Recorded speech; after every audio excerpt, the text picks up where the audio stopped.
Close to 100 wildfires continue to wreak havoc on several states out west, and resources are running thin.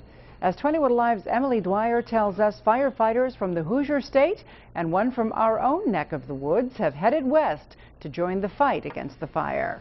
The raging wildfires out west are burning strong and spreading quickly across 6 states, including California, Oregon, and Washington. In the midst of a western drought, the fires are being fueled by hot, dry conditions. It's a very dire circumstance because of all the fires around the west right now, and just the lack of resources, lack of firefighters, firefighting equipment across the nation right now because we're spread so thin. Stuart Turner is a fire behavior analyst from Grant County, Indiana, who's been out west for about 2 weeks. He got to Chelan, Washington last night after spending 2 weeks in Northern California. According to the Indiana DNR's Fire Control Unit, about 20 firefighters from the Hoosier State are out west right now helping to fight the fires. There are 30,000 firefighters total.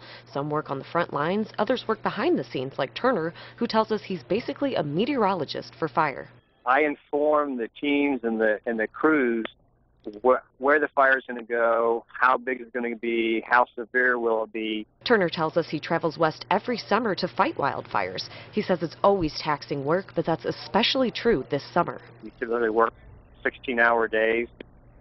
We're sleeping in tents on the ground, so we don't get the best of rest, but it's exhausting work, and it can be scary in some circumstances.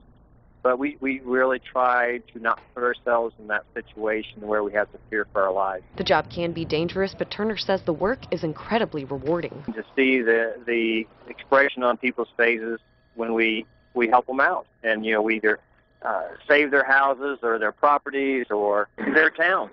He says he'll be out west for at least another 2 weeks, but because resources are running so thin, his stay could be extended.